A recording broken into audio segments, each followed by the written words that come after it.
자, 우리 제빵 두 번째 시간인데요. 자, 재료 계량부터 보겠습니다. 자, 우리 배합표 작성이 있어요. 자, 우리 제일 많이 눈에 시험적인 문장에서도 많이 나오고 눈에 많이 보셨던 건데 실기할 때도 많이 보고 필기할 때도 좀 많이 보이시는 거죠.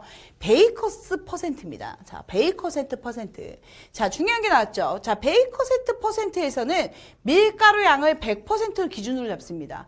그래서 밀가루가 900g을 쓰든 뭐 1000g을 쓰든 500g을 쓰든 이게 기준이에요. 그래서 얘가 100%로 기준으로 환산합니다. 그래서 얘가 100% 기준일 때 다른 재료들이 몇 퍼센트 들어갔느냐, 요거를 우리가 베이커센트 퍼센트 제일 많이 활용하고 그 다음에 응용할 수 있는 게 바로 우리 베이커센트 퍼센트인 거죠. 그래서 100%를 보고 그 외 재료들이 차지하는 비율을 퍼센트로 나타낸 거. 자, 배합률을 작성할 때 베이커센트 퍼센트를 사용하면 백분율을 사용할 때보다 배합표 변경이 조금 더 쉬워진다라고 나와 있습니다. 자, 그 밖에 우리 트루 퍼센트가 나와 있는데, 자, 이거는 트루, 그러니까 진실된 거죠. 그러니까 전체 재료를 100% 본 거예요. 밀가루 뭐 500g, 버터 뭐 몇 그램, 그 다음 소금 몇 그램, 이스트 몇 그램, 요런 것들을 다 합쳐진 양을 이 양을 100%로 본 겁니다. 그래서 그 안에 밀가루가 몇 퍼센트 들어가고 이 이스트가 몇 프로 들어가고 이런 것들을 우리가 트루 퍼센트, 바로 그냥 눈앞에 나와 있는 그대로 배합표 그대로 나와 있는 걸 우리가 트루 퍼센트라고 얘기하는 거죠. 그래서 베이커스 퍼센트를 보시면 밀가루가 100%입니다. 밀가루의 기준이에요. 밀가루가 기준으로 100%를 보는 거고, 얘는 전체 재료, 이 모든 것들이 다 합쳐져 있는 양을 이 100%로 본다라는 거. 그래서 여기 바로 이 예제 문제가 나왔는데, 배합표 작성 시 베이커센트 퍼센트에서 기준이 되는 재료는 무엇이냐? 바로 뭐죠? 밀가루입니다. 우리 밀가루를 100으로 기준으로 잡는 거예요. 밀가루로 기준으로 잡고 전체 중량, 총 재료 양을 100%로 기준으로 잡는 건 바로 트루 퍼센트다라고 내용을 보시면 되게 좋을 것 같아요. 그래서 문제가 굉장히 잘 나오니까 베이커센트 퍼센트 누가 기준이다? 밀가루가 100% 기준이다 라고까지 보시면 더 좋을 것 같겠습니다. 자, 그 다음 배합량 계산법 보시면 총 반죽 무게, 밀가루 무게, 각 재료의 무게에 따라서 이렇게 계산법이 나와 있기 때문에 요것도 문제에 가끔 나올 수 있거든요. 그래서 요거 이 배합표 이 계산하는 방법 요것도 눈으로 한 번씩 풀어보실 수 있게끔 해주시면 더 좋을 것 같고요. 자, 그 다음 반죽 들어가겠습니다. 자, 우리 반죽, 믹싱이라고 얘기하죠. 자, 밀가루, 이스트, 소금, 다른 재료들을 물과 섞어서 치대서 재료를 균일하게 혼합해서 글루텐을 발전시키는 과정입니다. 자, 우리가 자격증에서는 우리가 믹싱기를 많이 쓰게 되죠. 믹싱기를 사용해서 얘네들을 이 발전 단계, 최종 단계까지 올리는 과정, 우리가 믹싱이라고 얘기하는데, 자, 반죽의 목적을 한번 보시면 재료를 균일하게 혼합합니다. 그리고 밀가루에 물을 충분하게 흡수시켜서 글루텐 결합을 시키게 되고요. 글루텐을 발전시켜서 반죽의 탄력성과 점성을 최적의 상태로 만들어준다. 반죽에 공기가 혼합되어 미스트가 발효되고 활성화될 수 있다라고 되어 있습니다. 자, 믹싱의 6단계가 나왔어요. 자, 픽업 단계가 있고, 클린업 단계가 있고, 발전 단계가 있고, 최종 단계가 있고, 렛다운 단계가 있고, 브레이크 다운 단계. 사실 우리가 제일까지 많이 쓰는 건 최종 단계까지 이렇게 사용을 하게 되는데, 이걸 더 지나가면 렛다운 단계, 브레이크 다운 단계까지 있다라는 것까지 같이 보시면 더 좋거든요.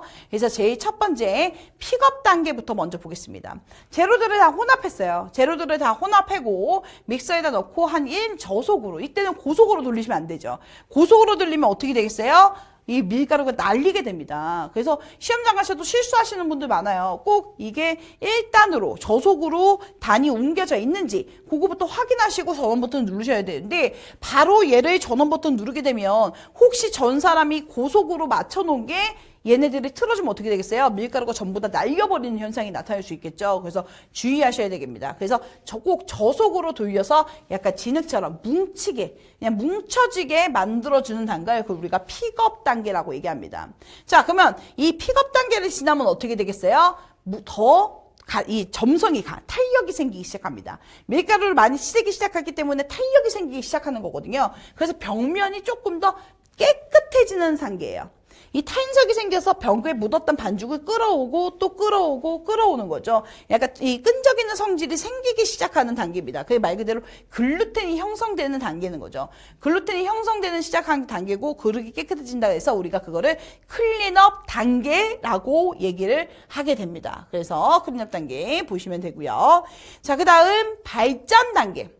자, 밀가루가 가장 많이 형성되어 있는 거예요. 그러니까 말 그대로 발전되기 시작하는 단계 겁니다. 그래서 그 점탄성이 최적화서 얘네들이 조금 더 겉면은 매끌매끌해지기 시작하고요. 그 다음에 얘네들이 탄성이 생기기 시작하는 단계입니다. 그러면서 조금 더 단단한 반죽이 만들어지는 단계죠. 그래서 우리가 발전 단계라고 얘기하는데 어떨 때는 발전 단계에서 빵을 빼기도 하고요. 어떤 거는 최종 단계에서 거의 대부분 단계들이 우리가 최종 단계를 만들어내긴 하지만 그 틀을 사용하지 않고 그냥 모양을 만들어내는 빵들은 이 최종 단계를 많이 쓰기도 이 발전 단계를 많이 쓰기도 합니다.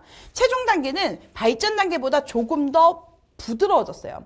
그러니까 신장성이 좋아진 상태예요. 그러니까 우리가 발전 단계까지 떴을 때는 탄력성이 조금 더 강하다 그러면 이 최종 단계로 지나가면 신장성이 강해집니다. 그래서 쭉 늘어나는 이렇게 쭉쭉 반죽이 조금 더 이렇게 길어지게 만들어 내가 형성을 할 수 있는 단계로 지나갈 수가 있게 된다는 거죠. 그래서 내가 반죽을 만약에 길게 밀어야 돼요. 요즘 소금빵 유행하잖아요. 소금빵을 내가 밀어야 돼요. 길게 밀어서 버터를 넣고 이렇게 감싸줘야 되는 녀석인데 다 발전 단계까지밖에 안 치시면 이 늘어나는 성질이 별로 신장성이 강하지 못합니다. 그래서 길게 빵을 늘어뜨릴 수가 없어요. 그래서 그런 빵을 만들고 내가 성형하게 용이하게 하려면 최종 단계에서 빵을 빼셔야 되는 거고 발전 단계는 조금 더 단단한 하드 브레드 프랑스 빵을 만든 바게트 빵이죠. 프랑스 빵을 만든다거나 하드 브레드 이런 것들을 단단한 좀 약간 이 길게 늘어나는 빵보다 조금 단단한 형태를 만들어야 되는 거는 발전 단계까지만 친다는 거. 거의 대부분은 얘네 빵을 빼고는 거의 대부분 최종 단계까지 이 반전 단계 이 단계를 조금 더 올려주는 거죠. 그래서 발전 단계를 지나면 이제 최종 단계가 오기 시작하는데 이때는 손으로 어떻게 해요? 반죽을 늘려보죠. 반죽을 늘려봐서 얇은 이 신장성이 늘어나서 반죽이 정말 얇게 늘어날 수 있을 때까지 만들어주는 게 바로 발전 단계입니다. 반죽은 부드럽고 윤이 나기 시작하고요. 빵 반죽에 있어서 최적의 상태로 우리가 만들어줄 수 있다. 건포도 식빵, 옥수수 식빵, 그 다음에 모든 식빵 종류 이런 걸 만들 때는 이 건더기를 집어넣으실 때는 보통 우리가 어떻게 해요? 최종 단계를 지나서 넣으시는 게 좋습니다. 그럼 왜 그럴까요? 이런 내용물, 건더기를 집어넣으실 때 건더기를 만약에 내가 건포도를 집어넣을 거예요. 옥수수를 집어넣을 거예요. 그럼 이런 것들을 집어넣으실 때 발전 단계에서 집어넣으신다 그러면 조금 더 믹싱을 더 많이 해줘야 되잖아요. 그래서 우리가 발전 단계 지나서 최종 단계로 지나갈 때면 고속까지도 돌리거든요. 중속에서 고속까지도 이 믹싱 단계를 올려주게 되는데 이 덩어리가 깨지게 됩니다. 뜯어지게 돼요. 으깨질 수 있는 거죠. 내용물들을 으깨질 수 있기 때문에 반드시 언제 넣어라? 최종 단계, 내가 반죽 단계 신장성이 다 나오는 거 확인하고 그 다음에 이 건더기를 넣어라. 그래야 이 건더기가 으깨지지 않는다. 이것도 문제가 나올 수 있습니다. 그래서 보시면 되고. 자, 그 다음 렛다운 단계. 그럼 렛다운 단계는 뭐냐? 자, 우리가 보통 반죽은 최종 단계에서 꺼낸다고 했잖아요. 그럼 렛다운 단계는 이거 지난 겁니다. 그러니까 반죽을 더 쳤어요. 안 그래도 점점점 늘어지는 단계인데 이걸 더 지난 거예요. 더 지나서 얘네가 훨씬 더 늘어지는 단계예요. 반죽이 축축축축 처지겠죠. 그래서 반죽이 축축 처지는 이 상태가 됩니다. 그러면 이런 빵들은 어디 많이 쓰냐? 자, 여기서 지금 잉글리시 머핀이랑 햄버거 빵이 이렇게 나오게 돼 있는데 이 잉글리시 머핀이랑 햄버거 빵은 원래 틀을 사용합니다. 이 머핀 틀처럼 틀을 사용해서 굽고 햄버거 빵은 이 몰드를 사용해요. 이 동그란 틀에다가 빵 반죽을 넣고 이대로 발효를 시킨단 말이에요. 발효를 시키고 구울 때도 그냥 이대로 여기 판에서 굽습니다. 그러면 이 판을 채워야 해요. 반죽이 이 틀이 동그란데 반죽이 완전히 동그랄 수 없겠죠. 약간 삐뚤게 들어간 애들이 이 렛다운까지 치시면 발효가 지나면 어떻게 되면 쭉쭉 늘어집니다. 쭉쭉 늘어져서 이 동그란 틀을 채우게 돼요. 동그란 틀을 꽉 차게 채워줄 수 있는 역할을 하게 되는 거죠. 그러면 반죽이 그 모양 그대로 이 모양 형태로 그대로 구워줄 수 있는 현상이 나타날 수 있습니다. 그래서 틀을 사용해야 되는 밍글리시 머핀과 햄버거 빵은 퍼짐성이 좋아해서 이 틀 안에 꽉 채워줘야 되니까 렛다운까지 쳤을 때 가장 좋은 상태가 된다는 거예요. 근데 우리가 산업기사에서도 잉글리시 머핀이 나오거든요. 근데 우리가 제빵 산업기사에서 잉글리시 머핀은 틀을 사용하지 않습니다. 틀을 사용하지 않고 그냥 어떻게 해야 돼요? 우리 빵팬에다가 철판에다가 테프론 시트 깔고 그냥 빵 반죽을 그냥 익히게 되죠. 그래서 윗면만 우리가 어떻게 합니까? 윗면만 철판을 놓고 구워요. 틀이 제공되지 않았기 때문에. 그럼 얘는 렛다운까지 쳐야 될까요? 최종 단계까지 쳐야 될까요? 얘는 최종 단계까지 쳐주시는 게 좋습니다. 왜냐하면 우리가 렛다운까지 쳐버리시면 너무 늘어질 수 있는 빵이 생길 수 있어요. 그러니까 위로 올라올 수 있는 단계가 신장성이 약하기 때문에 이렇게 봉긋한 빵이 올라올 수가 없죠. 틀이 사용이 되지 않기 때문에. 그래서 우리가 이론상으로는 잉글리시 머핀이 렛다운까지 칭게 된다는 건 알고는 있지만 실전에서는 시험장에서 틀이 나오지 않기 때문에 틀이 나오지 않는 애들은 이 최종 단계까지 쳐주시는 게 가장 좋은 방법이다라고 보시면 됩니다. 자, 그 다음 브레이크 단계. 이거는 글루텐이 이미 이제 너무 지나간 거예요. 그러니까 이제 어떻게 보면 잊어먹은 거죠. 빵 반죽을 치고 있다는 걸 잊어버리고 다른 행동을 하신 거예요. 그리고 나면 이 최종 렛다운 간 단계를 지나서 브레이크 다운 단계가 납니다. 그럼 얘는 우리가 사용할 수 없어요. 그래서 팽창이 거의 일어나지 않습니다. 그리고 너무 거칠고 신맛이 날 수도 있고요. 빵을 만들기에는 전혀 아예 해당이 되지 않는다는 거. 그래서 브레이크다운 단계라는 것만 알고겠지만 우리가 빵 반죽할 때는 거의 사용하지 않는다라는 거 보시면 되고요. 자, 바로 문제 확인 보시면 반죽이 매끄러워지고 글루텐이 많이 형성돼 있어 탄력성이 강한 것이 특징이며 프랑스방 반죽의 믹싱 완료 시기 단계는 자 우리가 프랑스방 하드롤이에요. 그죠? 하드빵입니다. 단단하고 우리가 늘어지면 안 되는 빵이에요. 우리가 성형이라는 게 되게 길게 만들어서 성형하는 빵인 게 아니기 때문에 얘는 발전 단계가 정답이 된다라는 거. 그래서 보통적인 빵은 발전 단계와 최종 단계까지 쳐주지만 얘는 프랑스 빵 또 하드브레드 이런 것들은 우리 발전 단계까지만 쳐주시는 게 가장 좋은 방법이라고 보시면 더 좋을 것 같습니다. 자, 그 다음 제빵법에 따른 반죽 온도. 이것도 문제 많이 나오죠. 스트레이트법, 표준 온도입니다. 우리가 제빵 기능사에서는 거의 90%가 스트레이트법 방법을 쓰죠. 이제 한꺼번에 다 때려서 한 번에 쳐주는 방법인 건데 스트레이트법, 표준온도, 반죽온도 언제까지 맞춰요? 표준온도 27도로 만들죠. 비상 반죽, 비상 단팥빵을 만든다거나 비상 식빵을 만들 때만 몇 도로 칩니까? 30도로 치죠.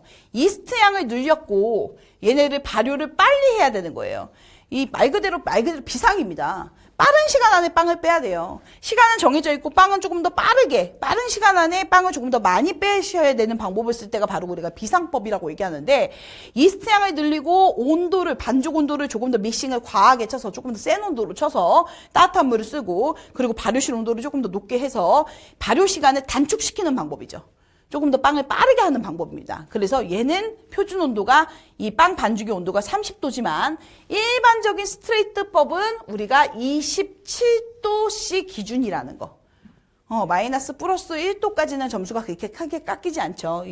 뭐 26도가 나오시든 아니면 27.9도까지 나오시든 여기까지는 크게 문제가 감점이 되지 않습니다. 자, 페이스트리는 18에서 22도. 통상 20도 정도, 마이너스 플러스 2도씨 사이인 거죠. 그래서 20도 사이 정도로 빼주시는 게 가장 좋고. 자, 스펀지 도우법. 얘는 뭐예요? 우리가, 미리 반죽을 먼저 해놓는 거죠. 그래서 스펀지 반죽이 있고 본 반죽이 따로 있는 거잖아요. 그래서 먼저 반죽을 만들어 놔서 1차적으로 반죽을 발효시키고 그 다음에 다른 반죽을 해서 섞어주는 방법인데 이 반죽을 발효를 시키면 이 정말 스펀지처럼 이 글루텐 이 막이 이렇게 정말 그물망처럼 형성되어 있는 걸 볼 수 있습니다. 그래서 이 반죽 뜻 자체가 그래요. 정말 스펀지처럼 구멍이 뽕뽕뽕뽕뽕뽕뽕 뚫려 있는 이런 반죽 형태를 만들어낼 수가 있게 되는 거거든요. 그래서 우리가 이거를 우리가 뭐라 그래요? 스펀지 반죽법이라고 얘기합니다. 그래서 스펀지 반죽법 같은 경우는 두 가지 반죽. 스펀지 반죽은 20에서 26도까지 온도를 만들고 본 반죽은 25에서 29도까지 본 반죽을 만들어낼 수 있다라고 보시면 됩니다. 자, 액체 발효법은 28에서 32도. 그래서 통상 30도씨 정도로 온도를 올리고요. 그 다음 노타임 반죽법은 27에서 29도까지 반죽 온도를 만들어 준다는 거. 여기서 제일 많이 나오는 거는 제가 빨간 줄로 그어놨죠. 스트레이트법과 페이스트리 반죽, 비산 반죽법의 온도 요거 꼭 보셨으면 좋겠습니다. 자, 반죽의 온도 조절 한번 보겠습니다. 반죽의 온도 조절. 자, 반죽의 온도 조절에 가장 영향을 많이 주는 거 당연히 밀가루와 물입니다. 자, 실온 기준으로 봤을 때 우리나라는 점점 적어지긴 하지만 사계절이라는 게 있잖아요. 추운 겨울에 반죽을 칠 때와 더운 여름에 반죽을 칠 때 뭐가 다릅니까? 실온의 온도가 달라요. 실온의 온도가 다르다는 거는 밀가루에다가 온도계를 꽂아놨을 때 온도가 달라진다는 거예요. 그래서 내가 지금 사용하고자 하고 있는 실온이 몇 도냐, 밀가루가 몇 도냐에 따라서 물의 온도를 맞춰서 들어가야 지금 아까 여기 나와 있는 이 시험장에 나와 있는 뭐예요? 표준 온도 27도를 맞춰줄 수 있다는 얘기가 나오는 거예요. 그래서 한여름에는 얼음이 제공되고 더운 이 겨울에는 추운 겨울에는 따뜻한 물을 사용하셔야 내가 이 반죽 온도를 만들어 줄 수 있는 거죠. 반죽 온도가 맞아져야 이스트가 그만큼 활발하게 움직여서 얘네들은 빵을 적당하게 발효시켜 줄 수 있는 건데 반죽 온도가 맞지 않는다 그러면 아무리 내가 따뜻한 이 발효실에 온다고 해도 발효가 제대로 조건이 이루어지지 않게 됩니다. 그래서 반죽 온도 굉장히 중요합니다. 그래서 거기서 제일 많이 영향을 주는 건 무엇이냐? 물과 밀가루라는 거. 그래서 밀가루가 몇 도인지에 따라서 물의 온도를 다르게 가셔야 되겠죠. 그리고 우리가 마찰 계수에 있어서 얘네들을 이 온도가 몇 도까지 올라갈 수 있는 걸 계산을 할 수 있어야 되겠죠. 자, 온도 조절이 가장 쉬운 물을 사용해서 반죽 온도를 조절할 수 있습니다. 자, 반죽에 사용되는 물의 온도는 밀가루의 온도와 작업실의 실내 온도, 마찰 계수를 포함해서 계산을 하게 됩니다. 자, 그럼 마찰 계수가 뭐냐? 반죽을 하는 동안 반죽이 회전하면서 벽에 부딪혀가면서 이 접촉하면서 생기는 온도예요. 우리가 반죽을 아무래도 계속 믹싱을 하다 보면 조금 더 이 마찰 계수가 올라갈 수밖에 없는 거죠. 그래서 열이 조금 더 발생을 할 수 있게 되는 거죠. 자, 그럼 반죽의 온도 계산. 자, 스트레이트법에서의 온도 계산법을 보시면, 자, 마찰 계수, 그 다음에 이 결과 온도의 마이너스, 그 다음에 실내 온도, 밀가루 온도, 수돗물 온도, 요거 문제 나옵니다. 조금 이 계산식이 나오면은 저도 약간 수포자 같은 개념인데, 이거를 포기하시는 분들 굉장히 많아요. 근데 정말 많이 나옵니다. 그래서 이 공식이라도 외워주셔야 돼요. 마찰 계수 공식과 사용할 물의 온도. 물론 무조건 외워라 이렇게 하면 사실 스트레스 받아서 자격증 따기 되게 어렵긴 해요. 그래서 만약에 진짜 이걸 내가 포기한다 그러면 다른 뭐 영양학이나 이 재료계량이나 이 재료학에서 조금 더 문제를 조금 더 많이 맞추셔야 되겠죠. 그래서 그게 힘드시다면 요거까지도 조금 이해를 하실 수 있게. 그래서 마찰 계수 계산하는 방법, 물 온도 이 개수에 따라서 마찰 개수에 따라서 내가 물의 온도를 다르게 들어가야 되는 거니까 하시고, 그러면 얼음 사용량까지 계산이 나옵니다. 내가 물의 온도에 맞춰서 내가 수돗물 온도를 재봤는데 내가 물을 몇 개, 이 얼음을 몇 개를 써야 이 수돗물 온도가 16도짜리 온도가 얼마만큼 떨어질 수 있느냐. 이 한여름철에는 물의 온도가 정말 20도가 넘어가기도 합니다. 20도가 넘어가는 물을 몇 도로 15도 아래로 어떻게 얼음의 개수를 몇 개를 써서 내려줄 것이냐. 이 사용량 계산 방법까지 있다라는 거죠. 근데 잘은 사용하지는 않습니다. 많이 사용하지는 않지만 그래도 이 사용하는 계산법이 있다라고 보시면 될 것 같고요. 자, 그 다음 스펀지 도우법에서 반죽 계산을 보시면 스펀지 도우법. 자, 그 다음 마찰 계수, 사용한 물 온도, 그 다음 얼음 사용량 똑같죠? 거의 비슷합니다. 그래서 이 내용들 한번 보시면 더 좋을 것 같고, 자, 그 다음 반죽에 영향을 주는 요인. 자, 반죽에 영향을 주는 요인, 반죽 흡수율에 따라서 누가 어떤 영향을 주느냐. 자, 밀가루가 단백질이 1% 증가하면 수분 흡수율은 1에서 5%, 1.5, 2%까지 증가할 수 있다. 고급분, 우리가 해분이 별로 없는 거죠. 해분이 남지 않는 우리 고급분일수록 흡수력이 증가할 수 있다. 자, 설탕이 5% 증가하면 수분 흡수율은 1% 감소할 수 있고요. 손상 전분이 1% 증가하면 수분 흡수율은 2% 증가한다. 자, 탈시분율이 조금 더 증가하게 되면 수분 흡수율은 0.75에서 1%가 증가할 수 있고요. 자, 소금은 픽업 단계에 넣으면, 자, 우리 픽업 단계에 넣게 되면 수분 흡수율 8% 감소한다고 합니다. 그래서 클린업 단계 이후에 넣으면 수분 흡수력이 많아질 수 있고요. 그래서 이게 소금에 넣는 단계에 따라서 우리가 수분이 얼마만큼 보호할 수 있고 흡수력이 달라질 수 있다라는 내용 보시면 더 좋을 것 같고요. 자, 그다음 자, 물의 종류 나왔습니다.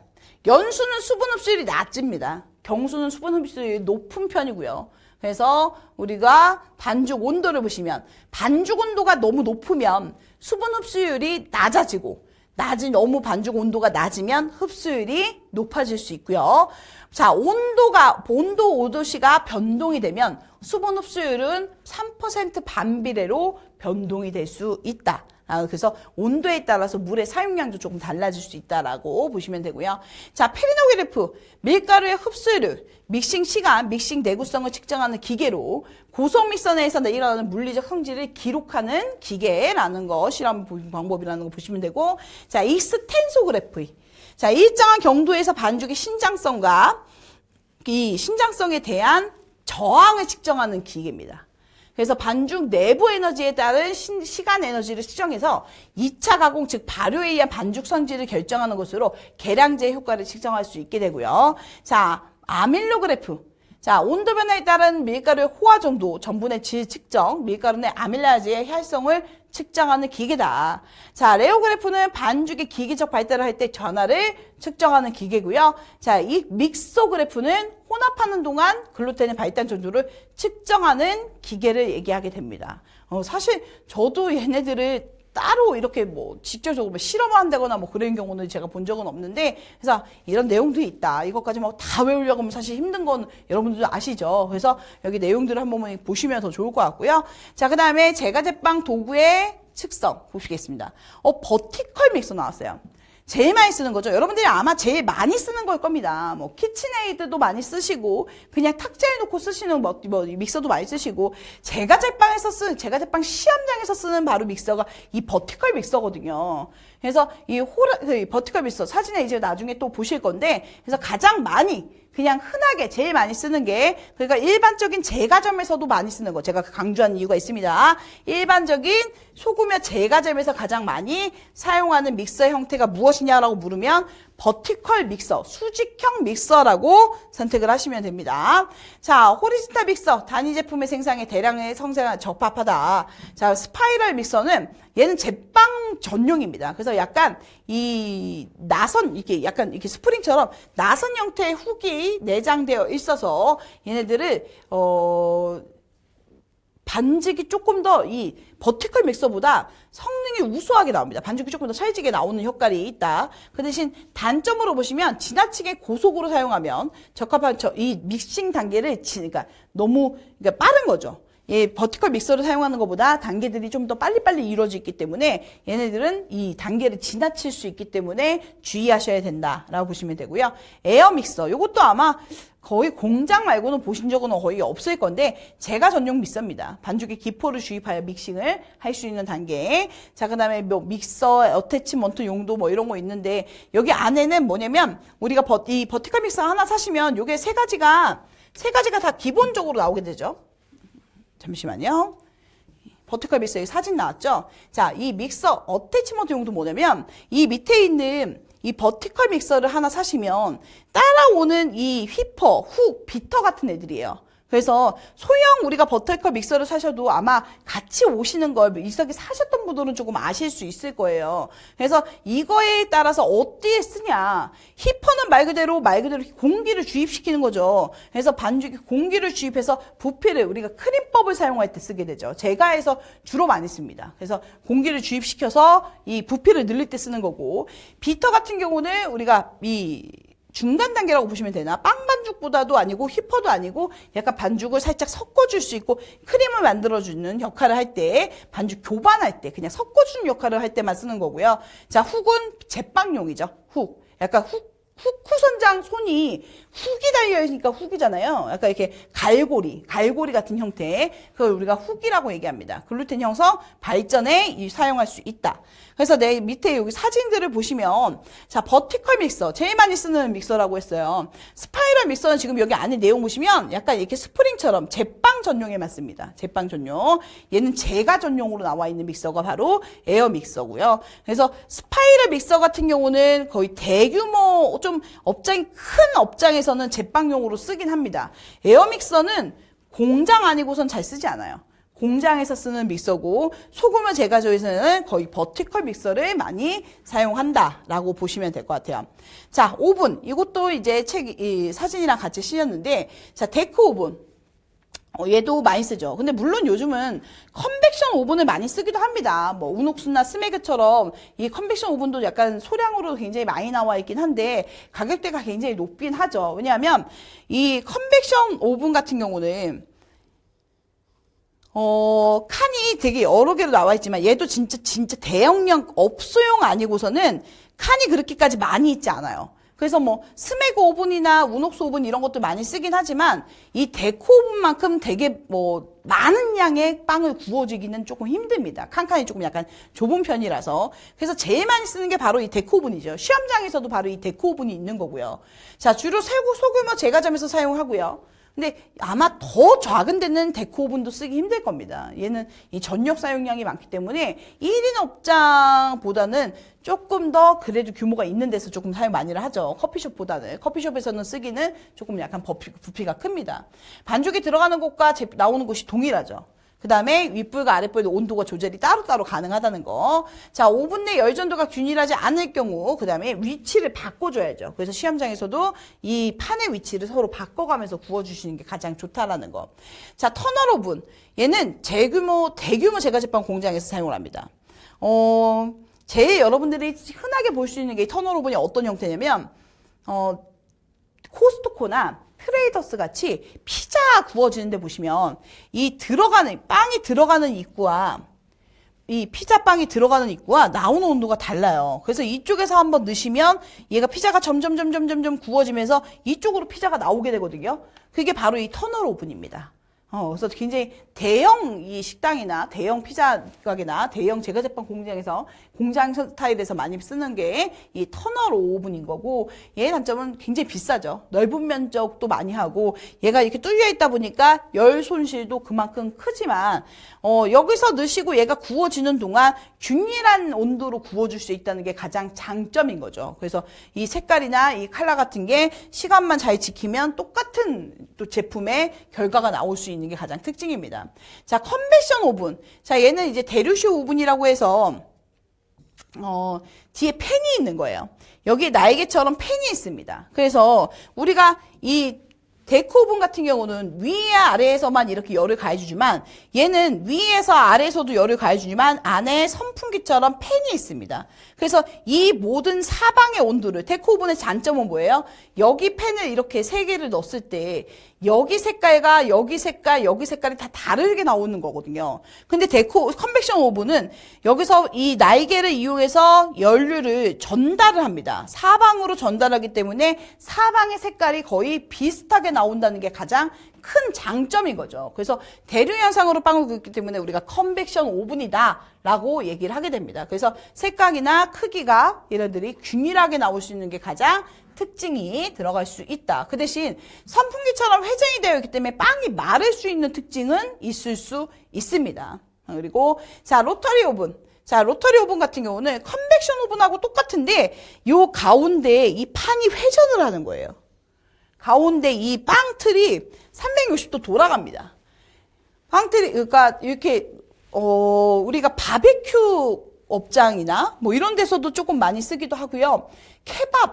케밥은 어때요? 여기서 열을 한쪽에서 이렇게 가해주는데 꼬챙이에 고기가 이렇게 꽂혀 있잖아요.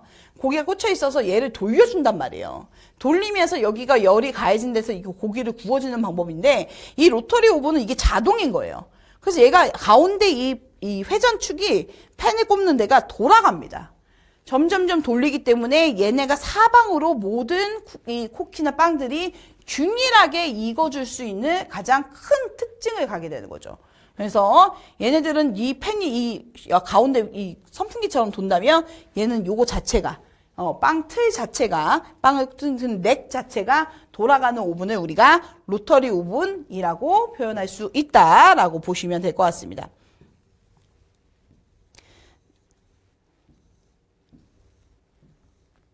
자, 그 외의 설비를 보시면 뭐 파이 롤러 있고요, 발효기 있고요, 도 컨디셔너 있고요, 그 다음에 분화액이 있고, 라운더 있고, 뭐 튀김기 있고, 스크래퍼, 뭐 스패츌라 이런 내용들 한번 쭉 한 번씩만 읽어보시면 우리가 주로 많이 쓰는 거기 때문에 조금 아실 수 있는 것들이 조금 많이 있죠. 뭐 이 롤러 같은 경우는 이제 밀어주는 거고요, 발효기는 발효시켜주는 용도, 그 다음에 도 컨디셔너 같은 경우는 이 기계 약간 냉장고처럼 생겼는데 내가 냉동 반죽을 넣어놓으시고 발효에서부터 얘네가 숙성까지 그대로 자동으로 되어 있는 거죠. 굽기는 할 수 없습니다. 굽기는 할 수 없지만 얘네들을 이 습도를 자동으로 그 시간 내가 빵 6시에 뺄 거야 라고 얘기하면 이 그 전 발효 시간까지는 냉장 상태로 냉동 상태로 보관하고 있다가 그 시간 전에 발효 시간 맞춰서 알아서 기계가 돌아가는 거죠. 그래서 우리가 도 컨디셔너라고 얘기합니다.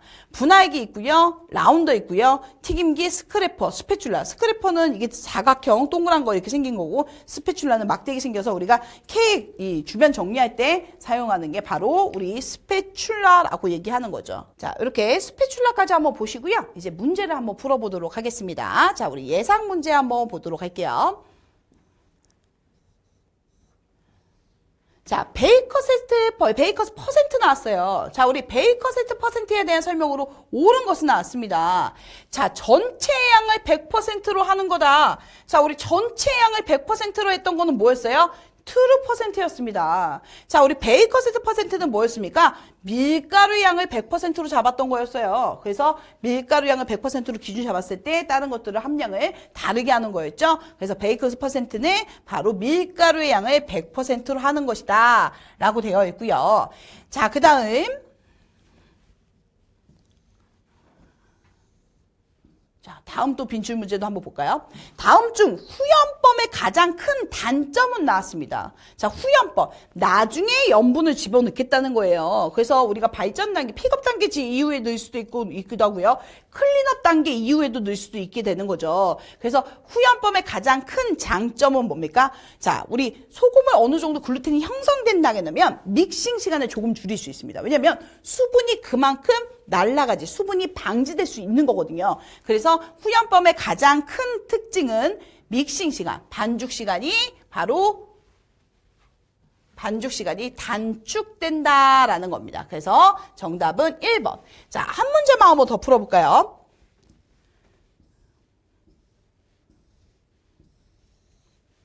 자, 이스트가 오븐 내에서 사멸되기 시작하는 온도를 한번 보겠습니다. 자, 우리가 이스트가 이 오븐에 들어가게 되면 이스트가 당연히 우리가 숙성시키고 발효시킬 때까지만 해도 이스트가 살아있기 때문에 빵이 점점점 부풀어 오르는 거거든요. 우리 오븐에 넣어서도 그럽니다. 오븐에 넣어서도 어느 정도까지는 이스트가 살아있기 때문에 점점 빵이, 물론 밀가루가 팽창되는 것도 있지만 점점 빵을 부풀릴 수 있는 역할을 하게 되는 건데, 자, 이스트가 사멸되기 시작하는 온도가 있다는 거예요. 자, 우리 이스트는 60도가 되면 불활성화돼서 이스트가 사멸되기 시작합니다. 그래서 우리 이스트 정답은 2번입니다.